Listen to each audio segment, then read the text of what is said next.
Perfect. I heard that go doop, doop, doop, doop. That's the exact time that I saw the time pop up, which means we are live. What is going on, everybody? Here we are. Time to talk some Yahoo. This is the Yahoo DFS strategy show. Yahoo only today. Every Friday, Yahoo only. Emac, how you feeling about this baseball slate? Mother Nature dropping a wet one on us. It's that is very true, but fortunately we have 14 games on this evening slate. We have a mix of uncomfortable pitchers that we're going to need to have a lot of in our lives. We've got some less than stellar people we actually want to pick on. The West Coast games are kind of a mix of, they're not the best pitchers, but it's lining up perfectly against their opponents because their opponents have weaknesses that are their strengths. It's going to be a good one. I'm looking forward to it. I'm kind of pumped about it too. It's going to be really interesting once we get all of the actual weather information in. Let's hit the quick plugs here. MLB Strategy, still the promo code, 50% off your first month with us. But what we really want to plug, and we'll be plugging it from start to finish, Yahoo Sports. You can use the promo code AWESOMO, and you'll get $30 in Yahoo Sports rewards points, something that flows off the tongue now for me with no issue whatsoever. Emac, if you don't mind dropping a link into the chat, anybody that is looking to sign up at Yahoo, it is very, very, very beneficial for us, for you to do that through the link. It doesn't change anything about your experience, just helps us out. And like we said, you could use that promo code AWESOMO, get yourself a little extra on that first deposit. I will get the actual link in there, but here's a link to my article, which has the link in the first sentence, but I'll get the other ones. That'll work too. Emac dropping a Yahoo specific article for today's slate. So check that out if you're looking to play on Yahoo. We're going to change up the structure of the show a little bit today. Instead of working through game by game, we're going to try to take a high level look at each position, see the things that stand out best for us. Run a crunch towards the end and maybe pick a lineup or two and build something out. I am going to be playing on Yahoo tonight. Since I am not on Live Before Lock, I have time to get all of my affairs in order, so I can do both. I'm excited. I'm gonna actually be chopping everybody up on Yahoo tonight. Yeah, and this will be a good one. And today, just from I guess this will help us lead right into our pitcher discussion here on Yahoo. So the pricing is unique to Yahoo than it is compared to any other site out there. So, and for those of you, obviously they're newer to the party. They kind of stayed back in the wallflower at the with the 8th grade dance. They weren't coming out on the middle of the dance floor like everybody else, but they also didn't make fools of themselves like the people that ran out there. So here they are, stepping in number 3 site, moving towards number 2, which is kind of fun to see. Of course, they've got a ways to go to catch those top 2, but if you are new to playing, Yahoo is really where you want to go. So for starters, the rake there is 12.5%. So that means if you play if Josh and I were to play head-to-head $10 each, we would only be getting, 8 back on the other side. So you get a little bit better on Yahoo. So the other thing they do is their management fees, which is an easier way to explain it for what they like to call it, which I think makes a lot more sense. So what their management fees are is that's the cost of them holding the party. Okay, well, that makes sense. Someone's got to get the chips and the soda, and then if you want to BYOB, that's what you got to do. So this is, think of it as the management fee that way. But they'll generally run 2 to 5 times a week, depending on the sports, the season, et cetera, contests that don't have management fees. Now, you got to get in there quickly because those tend to fill up. But the best thing about that is all of a sudden there's an extra 12.5% implied value into the pool of what's getting paid out because they're doing these ones for free. Now, this is not all of them, but their standard management fees are much less than the other sites by nearly a quarter. So that's very, very helpful. The other thing is there's lots of content available for the big sites. There's lots of content available for season-long and out-of-stream pitchers and 2-star pitchers and stuff that you can apply to daily fantasy sports. There's not a lot of Yahoo-specific content out there. And it has the unique, as we got to, the unique player pricing. So you can't just lift and shift your lineup or even your player pool per se from one site directly over there. And that's where you get the biggest advantage, because not only can people only enter 10 lineups per contest, you can't just say, oh, I know these 5 guys are great, I'm putting them in my lineup. Oftentimes on Yahoo, 3 of them are going to be like egregiously overpriced. Yeah. And the guy you can't get to on fill in the blank is going to be, with a little ingenuity, you can comfortably get him into your lineup. So that's why I really like Yahoo. Yeah, it's a different experience. And the 10 max I think is the most interesting feature outside of the zero management fee tournaments.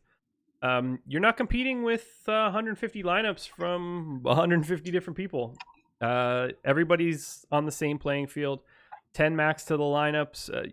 You can really get an edge because it's going to be a softer competition, and that should be. I say it every time. I sound like a broken record. If you're planning to play DFS, the first contest that you enter every single day should be on Yahoo. It's that easy. What tournament do I want to enter today? Oh, I made sure I got my one in the 15 right away.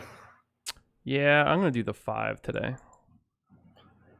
Now, I will probably play 3 lineups there today because I'm also doing NBA, NHL, and baseball in larger volume. Yeah, you're crazy, sir.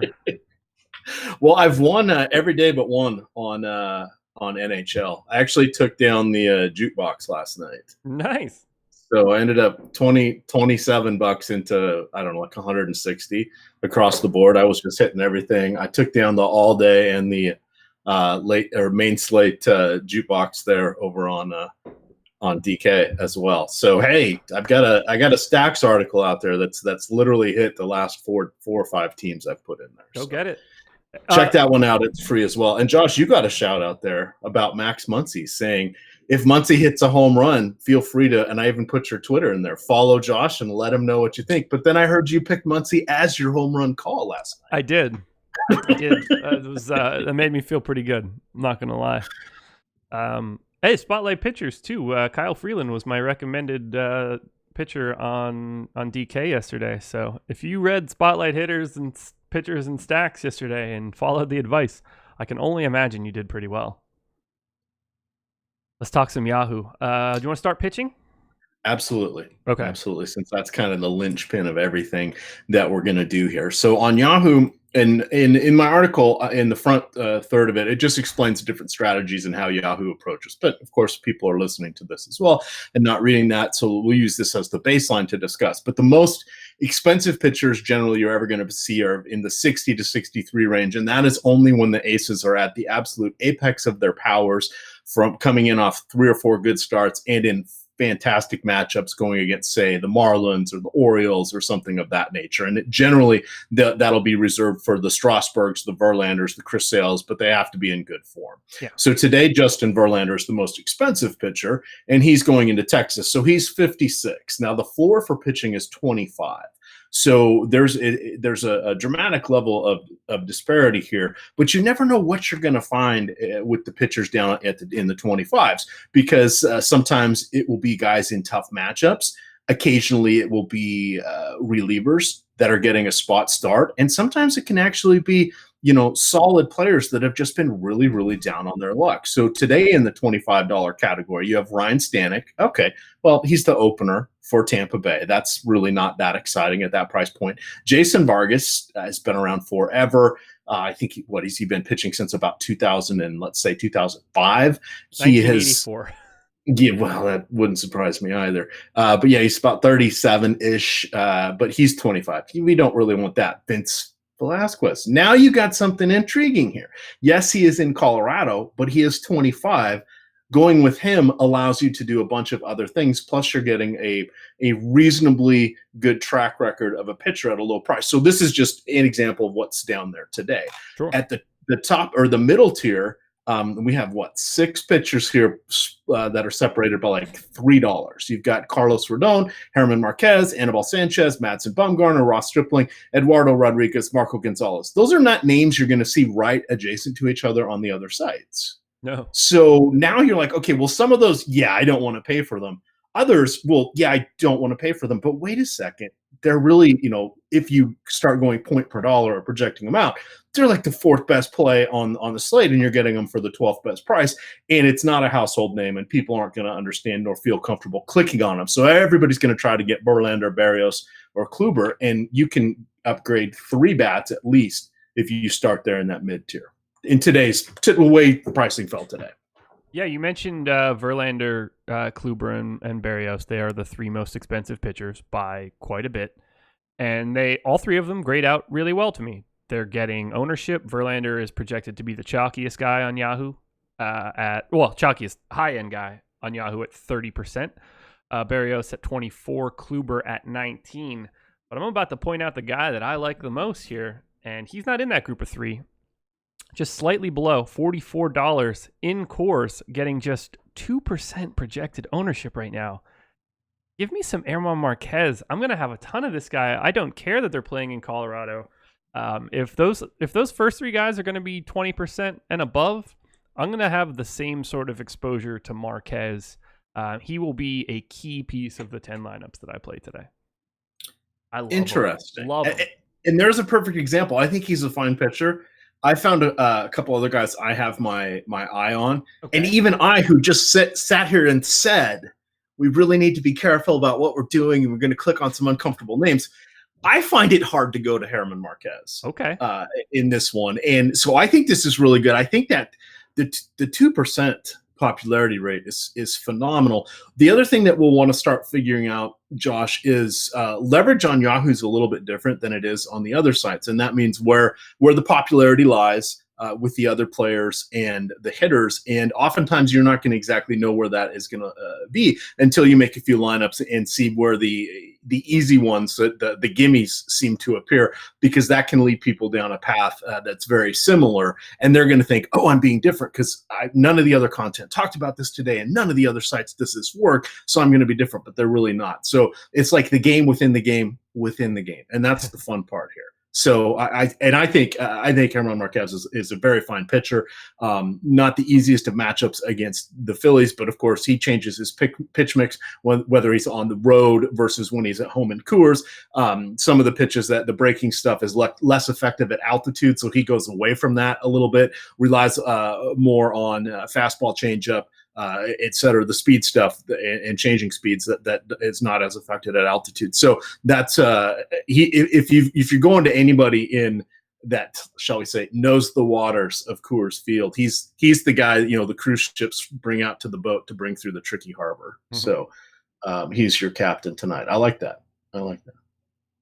Yeah, he's my guy. So I have target score percentages for how often a pitcher or even a hitter will reach a specific score. In this case, on Yahoo, we're looking for how often will someone get to 30 Yahoo points, ignoring the bonuses for wins. I'd keep that out because you can model that differently than trying to model it just off of their game score. And Marquez, for me, has the 3rd highest number, even higher than Berrios today. So I have Berrios projected for 21.8 Yahoo points. I have Marquez projected for 19.7. You see that, you would think like, oh, you like Berrios more than Marquez. But I actually think that Marquez gets to that ceiling, that GPP winning score, more often than Berrios. So I would be much more likely to use Berrios in a cash game where he's got a higher floor and he's getting a little bit of ownership. I much prefer using Marquez in GPP scenarios because I think that he can give me a score that can really win me a tournament. So it becomes a little bit of a balance, and then the ownership in particular gives me that pivot point. I have him projected for 7 Ks today.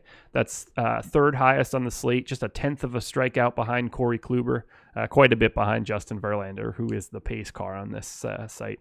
So I love Verlander a lot. He's my clear number 1 option. But number 2, with a bullet, German Marquez. I love it. So cue up Philly bats going for 800 home runs today.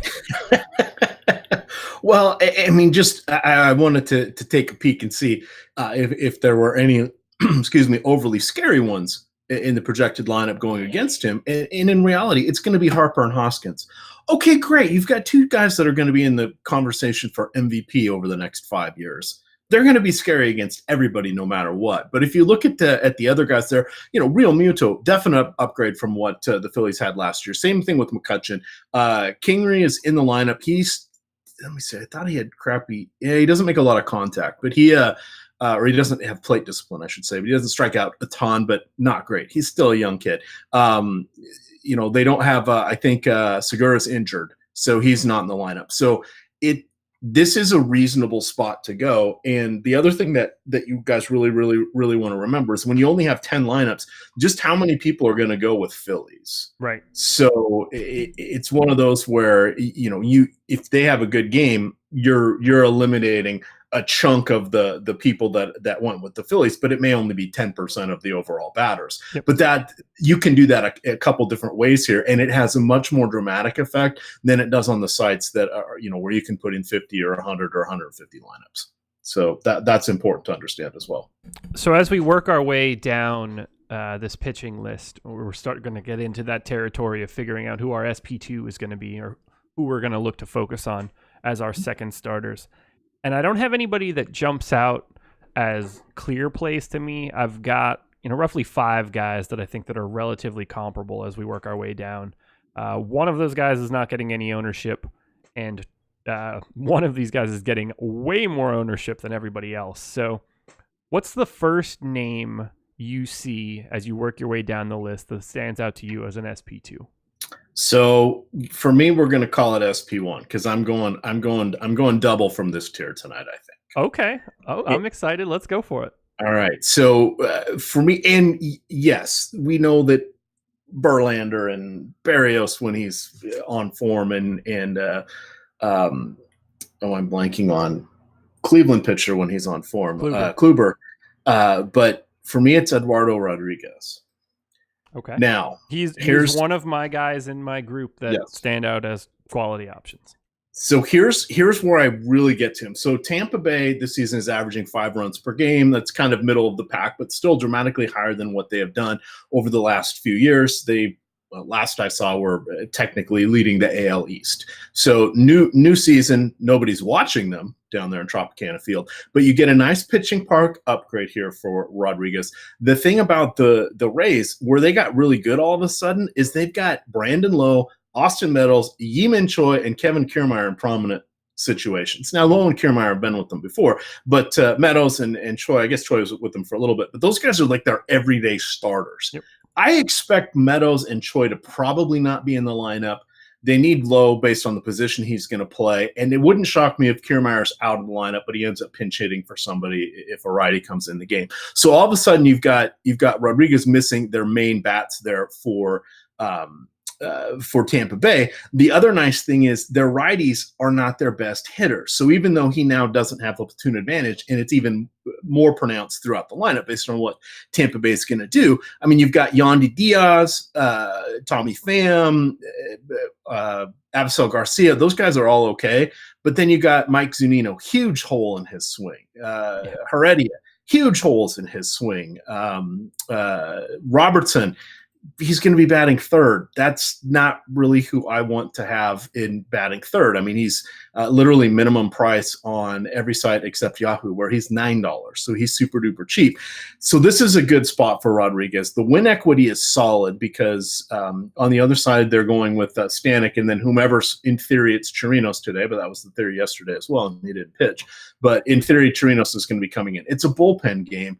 And if you start to look at the Boston or the Boston hitters, they're a veritable all-star team. They just haven't been hitting thus far this season. But Absolutely. If you go over their last 2 numbers, Josh, I mean, Benintendi, Betts, Bogarts, JD Martinez, Pierce, Devers, they're phenomenal. So the win equity is high. Now, I don't plan on getting the win most of the time because really in any given start, your starting pitcher is going to win about a third of their starts, because the bullpen gets it or the other pitcher gets it, because remember, there's 2 starters in every game. And even if you were to box a start and say I'm taking pitchers on both sides, you still only have just barely a 40% chance of actually getting the win. But in this case, I feel like it's not a gimme, but I feel like the win points are there for us, which is important to me on Yahoo, because it can get a little tricky with how you're trying to stack, even though you can stack 6 batters. the way their pricing is, you don't always get the 6 you want from a team. For sure. Yeah, so I'm totally on board with Erod. I don't know if you have like some kindred spirit thing since he is Erod and you are Emac, but I hadn't thought of that. So. But I would get that. He's projected for 21% ownership right now, $38. I have no issue whatsoever. He is a part of the crop of guys where I would be more than okay to use him as an SP2, or in your example, use him as an SP1 and pay down a little bit further. He's the second most popular of the list of 6 that I was about to give. Next up, moving down the line, is Anthony DeSclafani, who is at 12%. He's another guy in this group that I would have no problem getting to. Caleb Smith, who's projected for 33% ownership. He is the most popular guy on Yahoo from a pitching perspective. Across the board, all 28 guys that are available for you. He is the number one option. Look, I like him. I think that he grades out really well. He's a part of the guys that I was going to mention.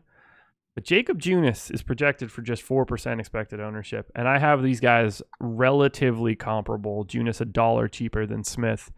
If Smith gets that sort of ownership, which I don't disagree with, I would sooner pivot to an extra Jacob Junis lineup just to try to be a little bit more unique in a tournament.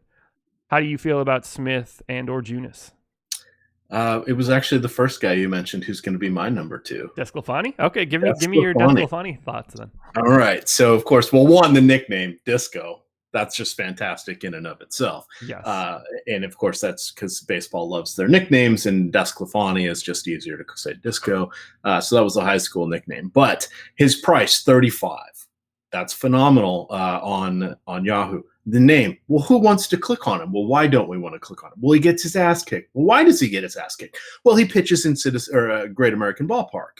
Okay, that makes sense. He also goes against teams that have a lot of left-handed hitters. Okay, that makes sense as well. How many lefties do the Padres have tonight, Josh? They have 1.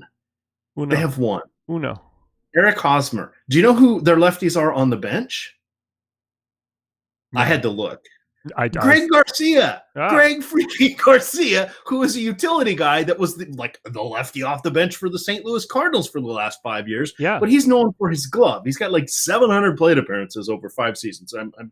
That sounds about right. Maybe it's 900. In other words, he doesn't play a ton. There's literally nobody else that's a lefty. So why do I point that out? Well, in his last 265 lefty, where he's pitching to lefties, so righty to lefty for DeSclafani, he has allowed a 400 WOBA, a 294 ISO, and a twin 42% fly ball and a 42% hard hit percentage. Wait for it, and he's still walking 8 batters a game. So the ones who aren't hitting it are getting on base via the walk.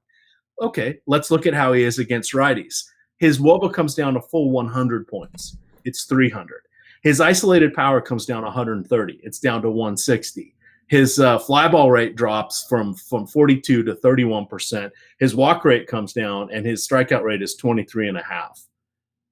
They just don't have the right kind of hitters that can come out and do damage to him. Now, the Padres are a new team. They have some significantly good right-handed hitters, but they're better against lefties. Yeah. This isn't going to be a walk in the park, but there's no weather, and his kryptonite is in the form of Eric Hosmer, who's going to hit, 17 home runs this season? Maybe?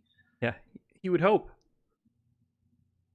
So suddenly I have conviction on 2 pitchers that I may not be playing very much on the other sides, or they may be late slate pitchers, they may be SP2s, they may be secondary plays, etc. But I'm pushing the chips in the table on these 2 guys.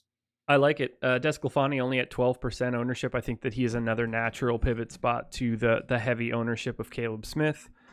I basically have DeSclafani and Junis as equals on a dollar for dollar basis for their upside. So just going to either one of those guys in an extra lineup, if you're playing the full 10 max and trying to avoid the Caleb Smith ownership where he's in 3 of every 10, I think that can make you be a little bit different if that's the way you're starting your construction.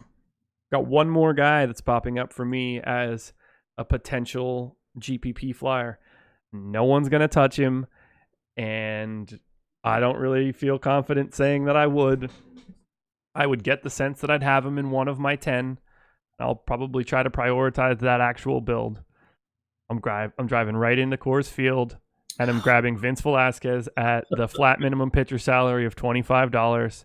He has no projected ownership whatsoever, but I'm cool with it.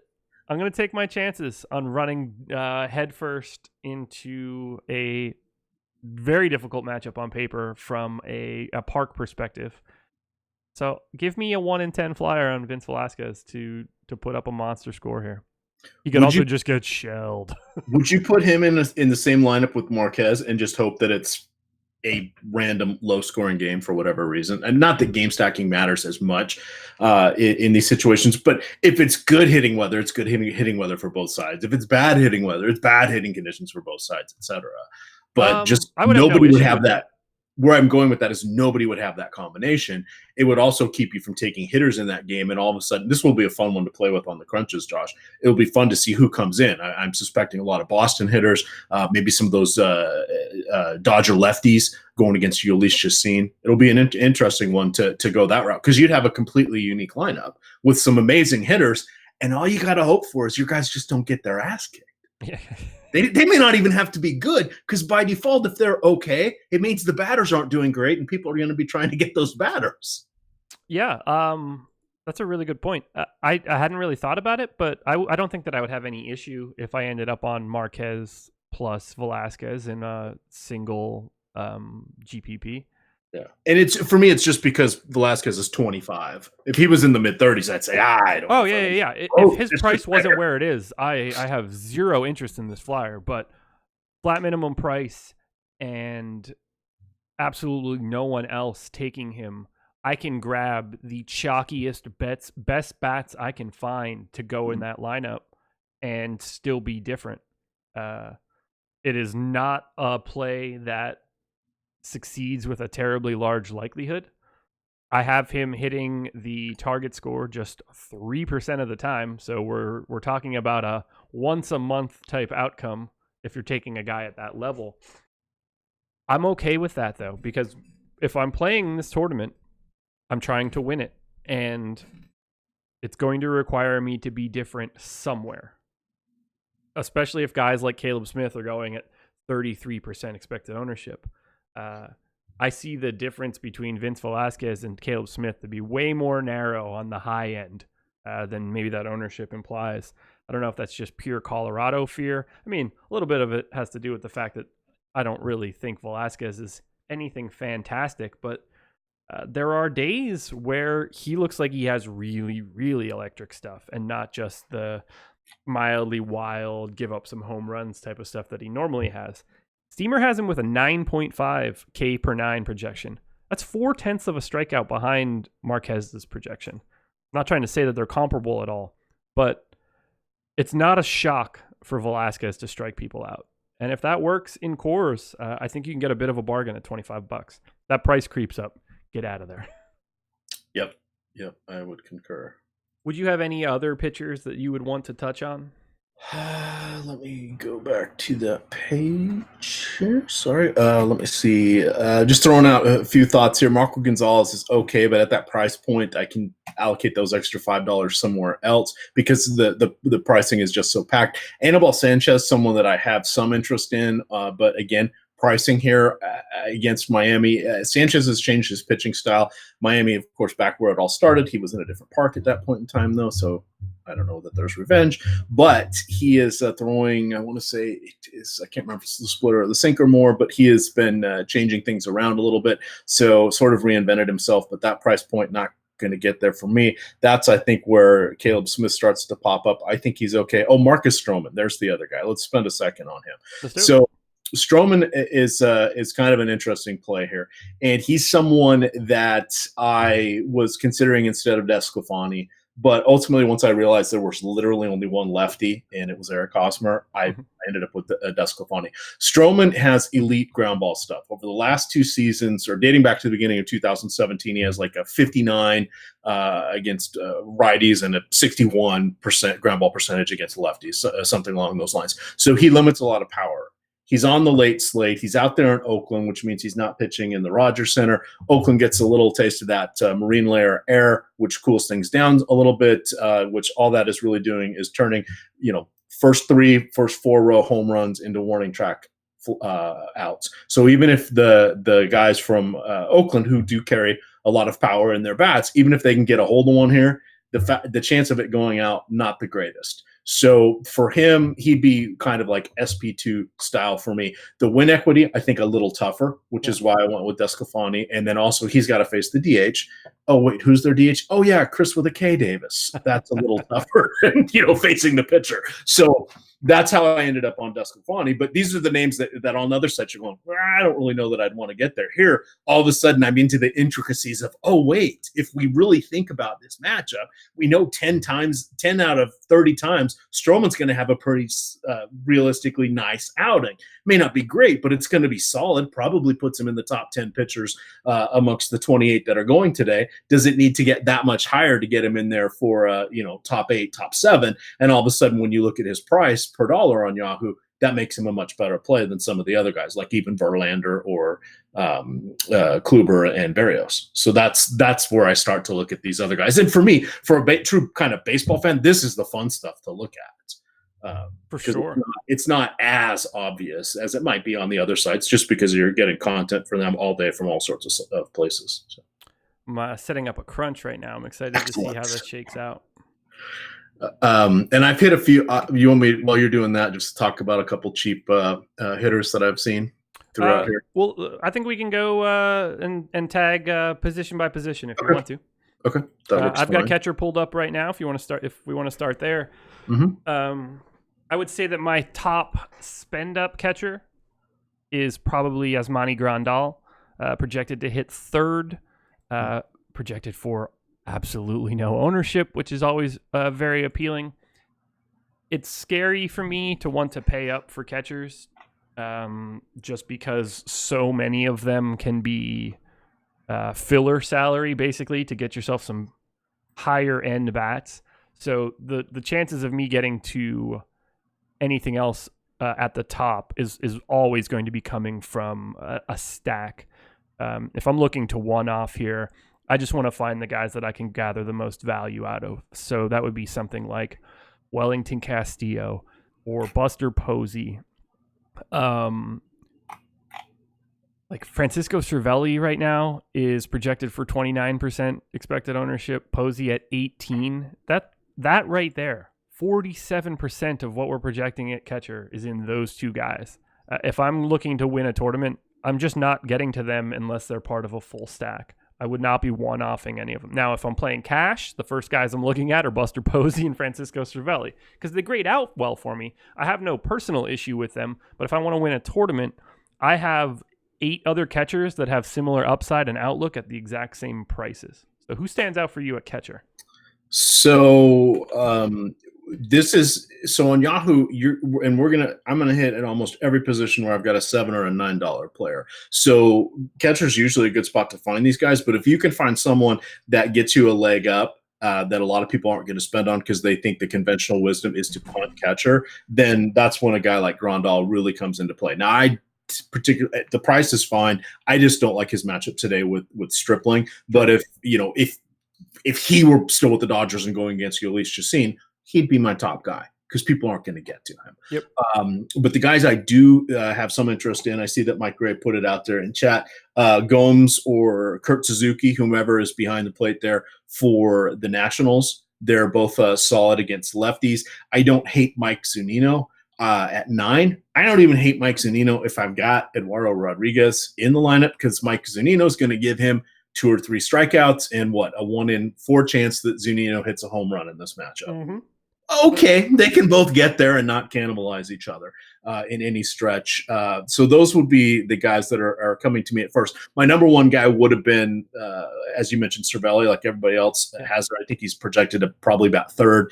Worst case, he'd dip down to 5th or 6th, depending on that iteration of the lineup. But the weather there may make that one a little bit dicey for that one. So I think Zunino, Gomes would be the 2 I'm looking at. Perfect.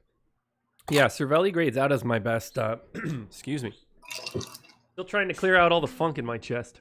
Not that anybody wants to hear that. Yeah, Cervelli grades out as my best dollar for dollar option on Yahoo. So if you're playing cash games, I think he is a perfect cash catcher in this spot. You know, top of the order, no salary whatsoever. You should feel pretty comfortable there. And if he ends up being out and you need a direct pivot and you have the otherwise perfect lineup, don't forget about Jonathan Lucroy, who's over there for the Angels. Yeah, he's not great, but he's also minimum price, and he'll probably be batting fifth tonight with the platoon advantage. Can he get a double? Can he get a single when somebody's in scoring position? That's what we're hoping for from him. But it's not a horrible pivot if the weather starts to get a little dicey and you truly like everything else that you have. Yeah, it's hard to really find a bunch of catchers that hit high in the order. Everybody that has single-digit pricing, you know, you're getting 8th, 9th, but that's why Cervelli hitting 3rd and Buster Posey hitting 3rd, even Lucroy hitting 5th potentially. That is a big-time boost to the amount of fantasy points you can put up. I have Lucroy projected for 4 plate appearances in this spot in the 5-hole. Someone like Danny Jansen, who I think grades out well, only projected for 3.6. Not being able to get to the plate more is a really big problem. So something you want to pay attention to if you're trying to one-off someone. Try to find someone that you think might be able to get to the dish in extra time. Help you out in the long run by a lot. I mean, you're going to be looking at, you know, somewhere in the neighborhood of 1.5 to 2 fantasy points every time someone gets to the plate. I think that's a pretty good overlook at catcher. Let's head to first base. Couple options at the top that I think are viable if you're looking to spend up. These guys are getting no popularity whatsoever. Rhys Hoskins at $26. He is tied for the most expensive guy with Peter Alonso. I prefer Hoskins to Alonso. Certainly, while I know that I'm a big Marquez fan, let's not forget that Rhys Hoskins likes to hit the ball a long way and he gets to play in Coors today. Pretty appealing from a general basis. Encarnacion and Goldschmidt would be the other 2 guys that I would keep an eye on at the top end, and this is another spot where I think it's just so much easier to pay down quite a bit. The chalk play right now is Ryan McMahon at $10. I completely agree with it. He grades out as my second most popular guy, but there's another guy at $10, the only other guy at $10 actually, with 1/4 of the projected ownership. Projected to hit 3rd.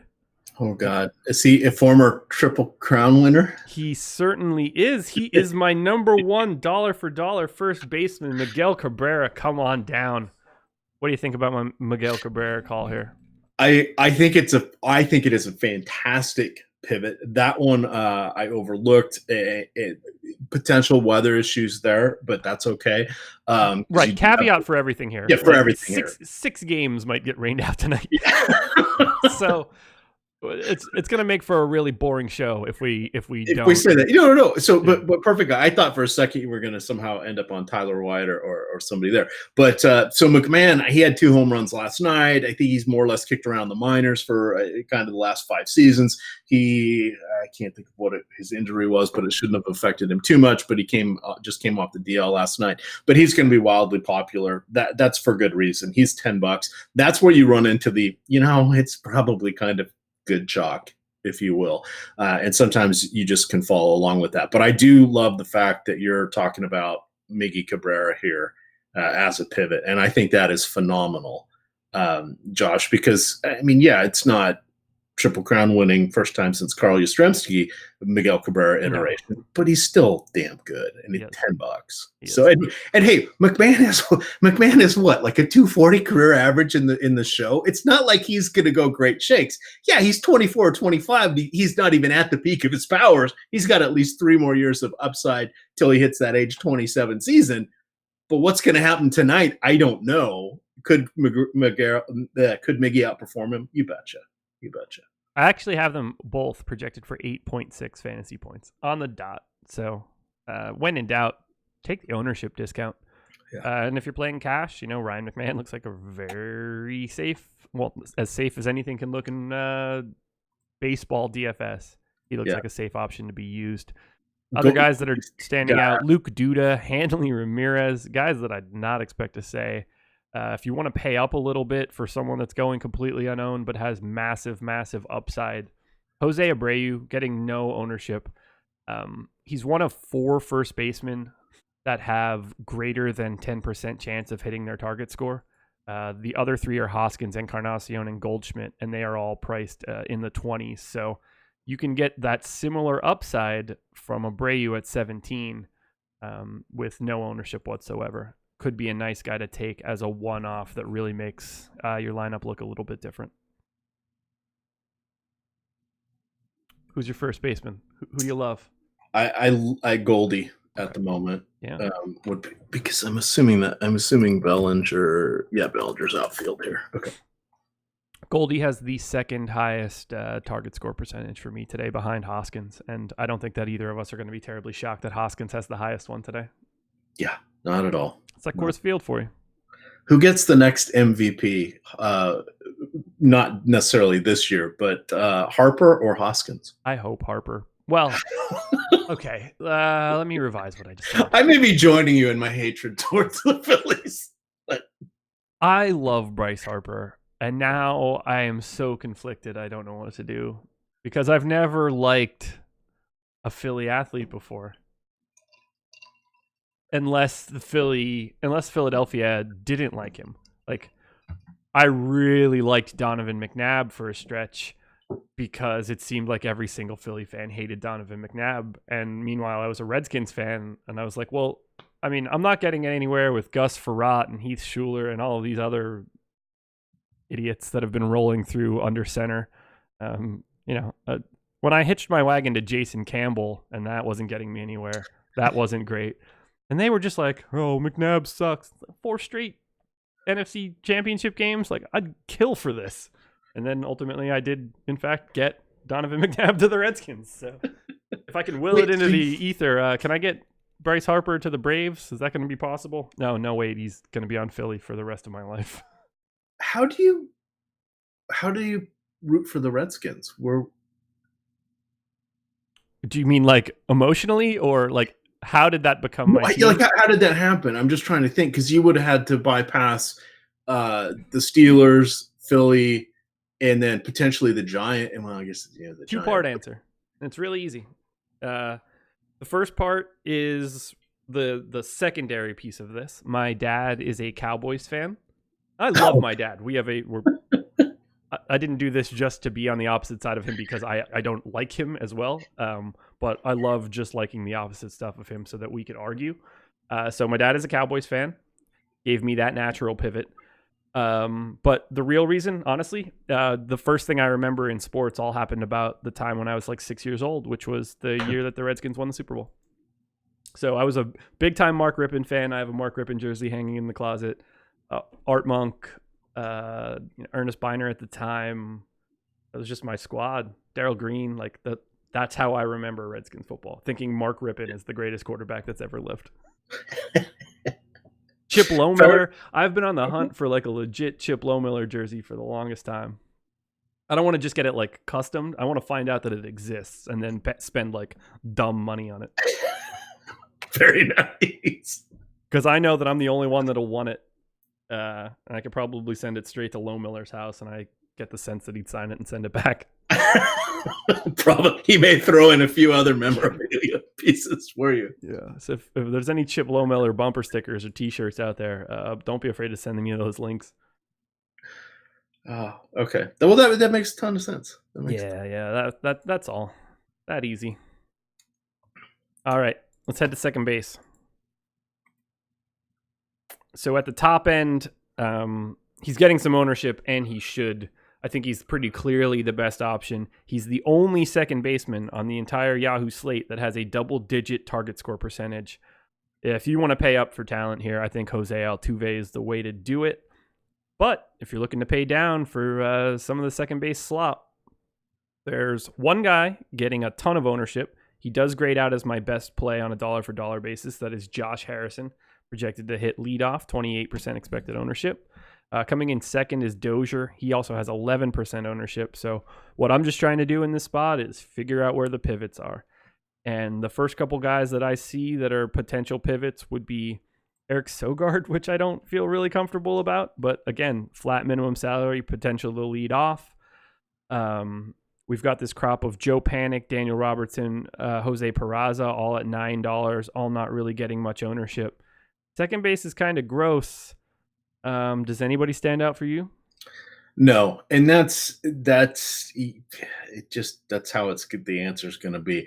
Currently, I have Robbie Cano sitting in there. He gets the platoon advantage. He's going against Adam Wainwright, who's not the same pitcher that he was in his heyday, which was about 10 years ago. Although he was amazing in that 5-year stretch, he's nowhere near that at this point. His fastball velocity is still down almost 2 miles an hour for his starts this season as compared to his last 4-year starts in April. His other pitches are still down a little bit. They came up a little bit from where they did before. Now, the main reason I'm looking at that, and I'm nowhere near as good at understanding these numbers as Adam and Lofty and Jake and diving into it. I can do it. It just takes me a long, long time to get there. But the reason I want to look at that is he's 37. We've already seen the wheels come off the wagon on him. Oh, God, that was a completely unintended joke, by the way. That I could have gone by it. Nobody knows what a Wainwright is, but they're the people that fix wagons. But anyway, he's reinvented himself multiple times. I don't know how many more times he can do it. He's basically the right-handed version of CC Sabathia at this point in his career. Yeah. So I love Robbie Cano against him. No qualms there. He does stand out in that middle tier. No 1% expected ownership, so you won't have any trouble being different in a tournament. I'm perfectly fine with that call. One other guy that I would point out that just has some home run upside, but probably going to be hitting a little bit too far down in the order for me to really want to key on is Jonathan Scope. And I desperately wish that you said his last name as Shoop, because that would make it easier than explaining it as Scope. It would be more fun because then we could start breaking out into some Salt and Pepper lyrics. That's also very true. Which, by the way, the whole me saying subconsciously the wheels coming off the wagon, I was explaining to my wife the other day. I was like, yeah, I called this guy, there's a guy named Shoemaker, so I called him the cobbler, and nobody knew what that meant. She goes, okay, somebody that makes shoes. But she said, why is anybody going to know that are younger? And I said, well, Pinocchio and all of that. And I said, it's like nobody knows that Wainwright, what is a Wainwright? She goes, I have no idea. And I said, it's a guy who fixes wagons. I'll be honest with you. That one I didn't know. Cobbler, I'm good. Yeah. But so somehow here, we talked about this like 4 or 5 days ago, and here it is. It pops up, and I mentioned the wheels fall off the wagon. So your subconscious can be quite powerful, and mine apparently likes to screw with me. So there you go. Alrighty, let's head to third base. 2 premier options at the top here. The only 2 guys that I have projected in double digits of points. 2 of only 3 guys to be in double digits percentage-wise of hitting their target score. If you want to pay up today, I see no reason not to take a look at either Nolan Arenado or Alex Bregman, $24 and $23 respectively. Any issues going to those bats? I would not expect you to be like, yeah, these guys are terrible. Yeah, not at all. The only other guy that I would consider would be Rafael Devers, but is it Devers or Devers? I thought it was. I say it as Devers, but I also don't say anybody's names correctly, so I'm probably not the guy. You're looking to do that show with Lofty. The other, well, here's the fun name. The other guy is Young-Ho Gung. That one I've got down now. Yeah, he is $7. $7. He's my number one dollar for dollar play. Yeah. But third base not popping out. So I'm curious to see, and I'm trying to even look at them to see if any of them would end up coming into our stacks, but even then, not really. So I guess then Jose Ramirez at 13. He's the chalk third baseman right now, 27% expected ownership, and the third guy that I mentioned to cross double digits in target score percentage. Yeah, but I mean, outside of him, there's just really nobody that in those appealing type matchups. I mean, Manny Machado, but Manny Machado is fantastic against fellow righties, but he's going against my pitcher that I'm going with in Desclafani. So I think spending. I think here I'm going to end up with Bregman or Arenado. I don't even feel like going those extra $3 or $4 to Anthony Rendon. I think we can use those elsewhere. Yeah, the one guy I want no one to sleep on. He is only $9. He grades out as my third best dollar for dollar option at third base, projected to hit fifth. Candelario for the Tigers is a switch hitter, and he has massive platoon splits, significantly better against lefties, and he's got a date with Carlos Rodon today. Not really expected to get any sort of ownership. He's at 5% right now. He's a guy that I will likely use in one-off scenarios for third base. Just grades out really well for me, and at $9, I'll feel pretty comfortable about it. I'd like to get him against the lefty whenever I can. Last stop in the infield, we've got shortstop.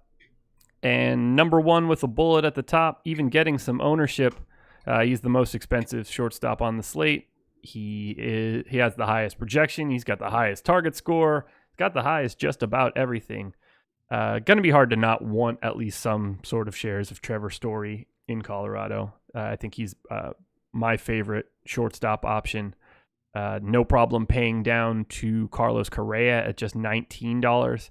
Similar upside, a little bit more efficient from a salary perspective. I'd be happy to get the Corey Seager. But if I'm paying all the way down, I don't know how to say this dude's first name. Aldemus? Aledmys Diaz. Aledmys? I'm assuming for Houston? Yes. Yep. $9. He has the highest dollar for dollar projection for me, and he's projected for no ownership whatsoever. I like him as a one-off. It's the type of guy that I think that can win me a tournament. Diaz is my guy. Who are you looking at short? I think Diaz is a good discount dandy there. I immediately dismissed Trevor Story, but I thought, why don't I go look and see where his splits stand, righty-righty. I needed to call this out specifically. In his last 525 at-bats, he has a 360 WOBA and a 240 ISO in righty-righty matchups. I would have expected those to be his numbers against lefties. So, yes, now I understand why the chalk is insanely on Story even at that price. So I'm good with that. Your Diaz savings call is fine. For me, it's going to be Corey Seager in the lefty-righty matchup against Jhoulys Chacin. I don't mind that one at all. Not at all. He is one of 4 shortstops to get to double digits hitting target score. He is the cheapest of those guys. I would be more than okay getting there, especially with him potentially in the 2-hole. He looks great. I have no problem getting to that at all. 10% expected ownership is still only like the 5th or 6th highest, so grades out really nicely to me, and I have no problem there. If you have to pay all the way down, where are you going? Like below Diaz. Let's see. We can include him if that's also your pick. That would be. Most of these other guys are down below him are carrying injury tags. Yep. So I would go and I would willingly go to him there. If you're going to look at some guys going against Marco Gonzalez for the Angels, Andrelton Simmons should be batting 3rd or 4th, depending on what they're doing and who's hurt and what they do with Cole Calhoun in the lefty-lefty matchup. Is it Bordaday? Is it Pujols, batting cleanup, etc.? But he's an okay guy. Just know that Marco Gonzalez doesn't generally allow a ton of power. He allows a lot of balls in play because he doesn't strike guys out. So that fits right in Simmons' wheelhouse. But I think I'd still rather go with Aledmys Diaz. I'm assuming Diaz will probably bat 7th or 8th today, but I'm still okay with that. Yep, you and me both.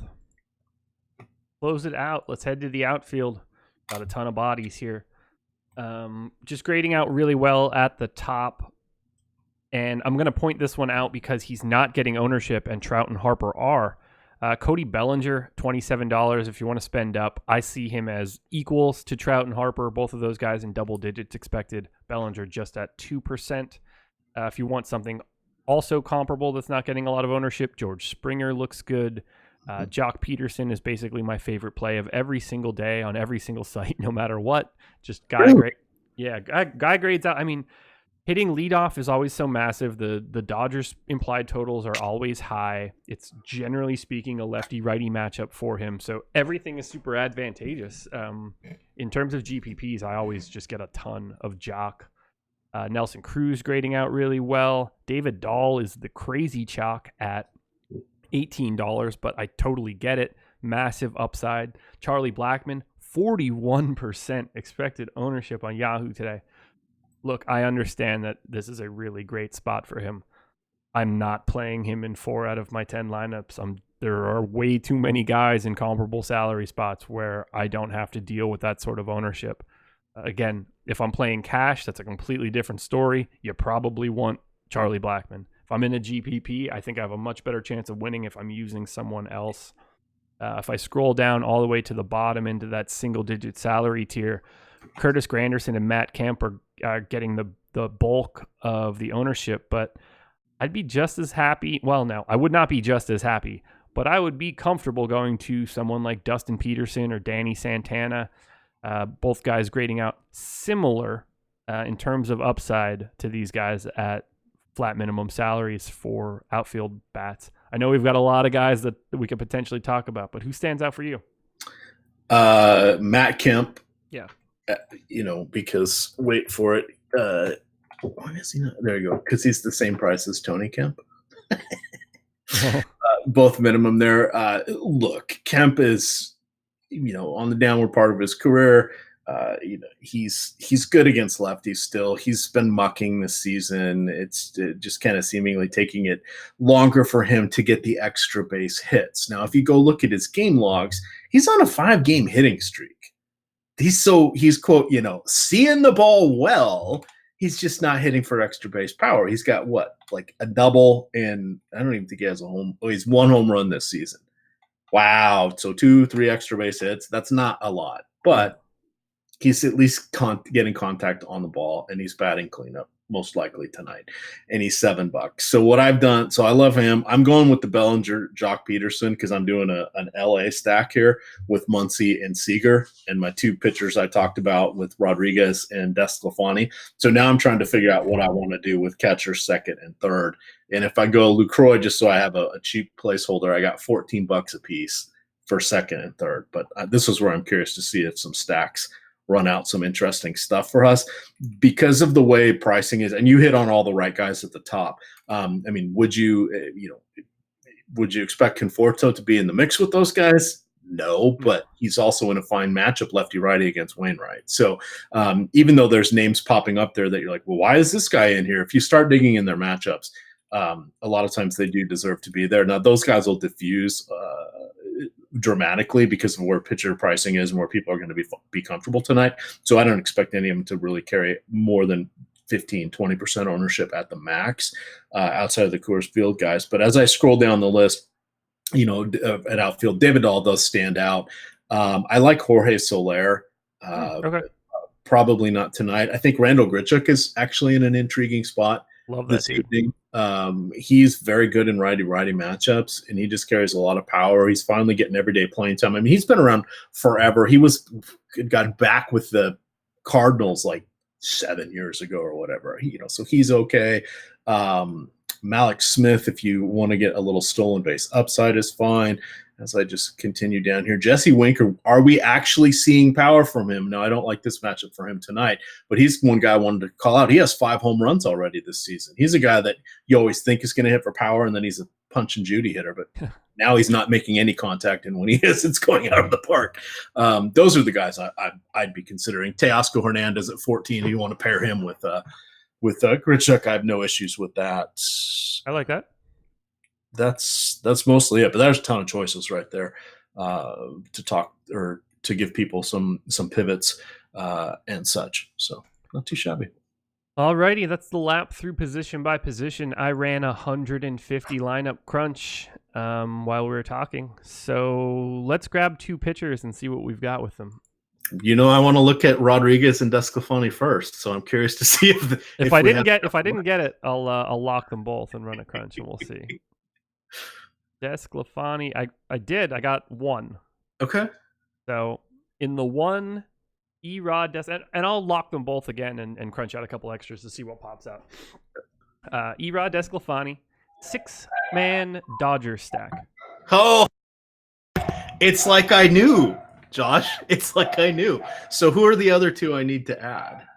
So just to give the Dodger stack, it's Jock, Seager, Turner, Bellinger, Pollock, Austin Barnes. I have no problem bringing the catcher along if I'm taking all. If I've got 5, I'll certainly take 6. One off Ryan McMahon at first. Okay, so they're giving up Muncy. That's how they're getting Pollock. Okay, yep. And then one off Joe Panic at second. So you would have $19 to split between first and second base if you wanted to. I'd have no problem sticking with Ryan McMahon in that spot because the Erod Desclafani combination is going to be unique enough that you don't have to worry about any chalk at any other positions. Let's lock them both and we'll crunch out like 10 of them and see if anything else stands out. And then the other one is that we had mentioned was Vasquez and Herman Marquez. Yeah. So the number 1 projected Erod Desclafani lineup ends up being a 6-man Rocky stack. Mm-hmm. We're looking at Blackman, Dahl, Story, Desmond, Hampson, McMahon, a one-off Buster Posey at catcher, and a one-off Alex Bregman at third, which I assume no one's going to have a huge problem with in Texas. Yeah, that's not too shabby at all. No, that is projected for 108.95 points on Yahoo. That's the highest by a full 4 points. Okay, now I know I'm doing at least 2 lineups in this tournament. So let's take a look at what it would look like if we went to Marquez plus Velasquez. Did I get any of those to start? I'm going to assume the answer is no. And the answer would be no. So let's find those guys and go crunchy, crunchy, crunch. I'm a little nervous to click on this right now. It froze the last time I clicked on pictures, so cross our fingers. Yeah, no, it didn't freeze again. Yay. It paused a little bit, though. Almost got me.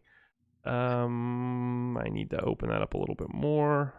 All right. Marquez, Velasquez. I'm going to crunch out 15, and we'll see what we get.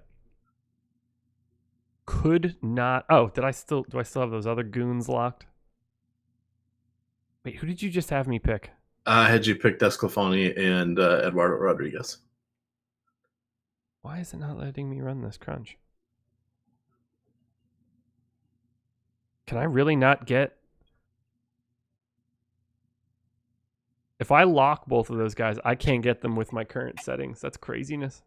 All right, let me hit lock on them for mine. No, I'm just going to... I just have to bump exposures across the board, so... let's change everybody to 40 and call it a day. We'll take whatever comes up. All right. Herman Marquez, Vincent Velasquez cannot fit teams under the salary cap. It's not allowing me either, and I don't have any settings put in yet.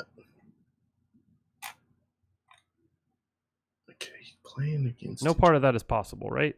No, because you shouldn't, even as the default... Oh, let me try one thing. I don't have a salary cap or anything set. It's just 6-man stack. And that's it. I don't even have that, and I'm not getting it.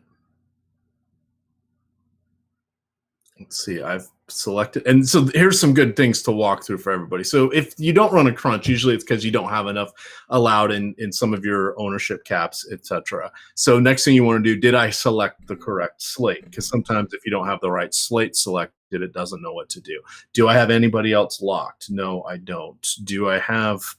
And there are $69. And do I have any ownership caps set on anybody? And no, I've got everybody at 100, which is just wild. So then the last thing I do, how many pitchers do I want to go against or how many hitters do I want to go against my pitcher? Sometimes that changes things. So all of a sudden I did that, and it lets me do it, Josh, and it's forcing in a couple hitters off of those 2 pitchers, which is intriguing because that shouldn't ever do that for 2 guys in the same game, because on a 14-game slate,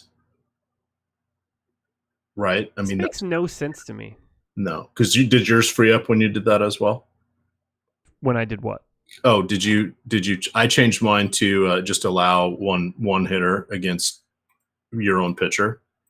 I'm going to. I'll click it now. I don't. That shouldn't No. matter. So that's working, and it's not. It's not even putting those guys in there. So that's somehow the problem. I'll have to let Dave know that's probably a bug. But all right, that says that they're telling that means Cruncher's telling us not to play Vincent Velasquez. Yeah, true story. So here we go. Marquez Velasquez. If you want to stack those two arms up in course, the number one projected lineup for me to do that ends up being a Astros stack. George Springer, Altuve, Bregman, Michael Brantley, Diaz, Marisnik.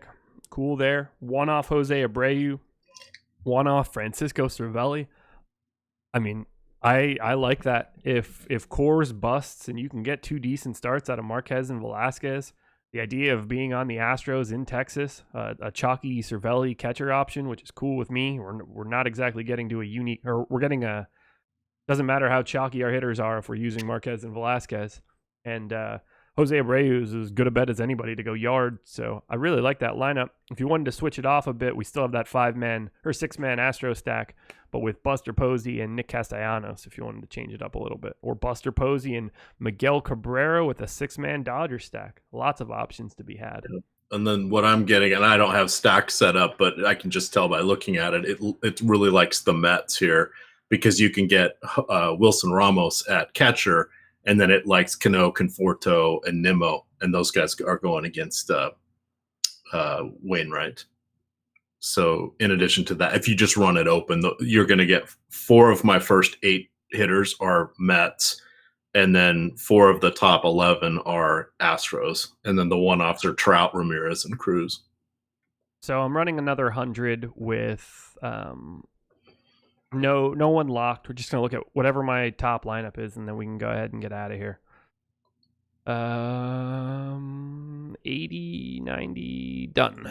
So the number one lineup that I've just crunched out right now with a 6-man stack, Justin Verlander plus Herman Marquez, a 5-man Rocky stack of Ryan McMahon, Garrett Hampson, David Dahl, Charlie Blackmon, Ian Desmond, one-offs of Buster Posey, Jose Ramirez, Andrelton Simmons. But Verlander Marquez, and you can still get to something resembling a decent lineup. This is gonna be a fun night here on Yahoo. And the one thing I like about Yahoo is now we can't go export these. You really are, and I'll say it for you, Josh. You're in an advantageous spot. Yeah. If you have drink, apparently. It's okay. Laffy got mad at me because I said your mileage may vary like 5 times on the podcast the other night. Enough that it shook him enough that he brought it up on another show that I wasn't even on. So, but in any event, need to work on that one, I guess. Yeah, I should call noted, shall we say? But you can find some of these combinations. Like if you're trying to do it by hand, would you have come up with the Verlander Marquez and still gotten a Rocky stack? Probably not. Yeah.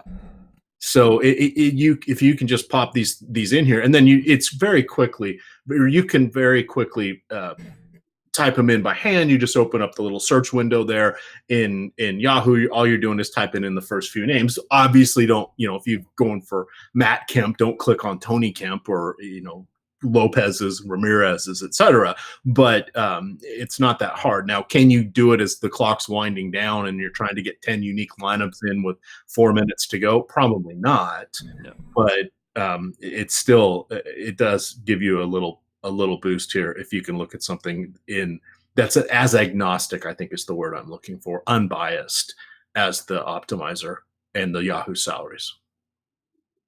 You have anything else you want to add here? I think that'll do it. What do we have, like 4 more shows today?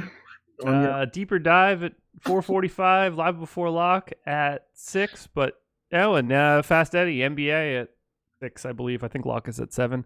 And you know what the best part of this is? You're not on any of them. I'm not on any of them. I'm not on any of them. I'm done talking for today, and I think everybody's probably happy about that. This is where I take the baton because we'll be recording the Early Bird podcast tonight. Tomorrow, you will get the DFS strategy show with myself and Adam Scherer. That will be at I think we'll go off at 11:15, and then we will get live before lock with me and Spags on Saturday evening. We'll be going. We might start a little bit before, an hour before the game. I'll have to see how many games there are, and we will be the main show. And then Sunday, you're going to get me and Jay Kari. So it's my turn to take over for you, Josh. Enjoy. Love it. Couldn't be happier. I didn't do a lot over the past couple of days, but I didn't get to enjoy it. So I'm happy to I want to get my tank back to 100, get everything filled back up and ready to go and destroy starting next week. Thank you guys all for joining us. MLB Strategy is our promo code, 50% off any package you choose at our site. If you use the promo code AWESOMO at Yahoo, you'll get $30 in Yahoo Sports rewards points. Thank you very much to Yahoo for being our presenting sponsor for the Deeper Dive for the strategy show. And for our one-offs on Fridays, check out Emac's article, Yahoo specific, for today's slate. Tune into all the rest of the stuff we've got coming up. I assume Jake's going to be doing a hockey show in the next hour or two. We've got 2 more MLB shows and an NBA show all coming up by 7 o'clock. And we're giving you everything. Can't beat it. Thank you guys. Have a good weekend. Happy Good Friday. If that's something you're supposed to say to people, I don't know. That sounds weird now that I said it. But is Easter? I guess Easter is Sunday. This Sunday. Happy Easter. And my holiday's tomorrow. So everybody enjoy. I'll talk to you guys later.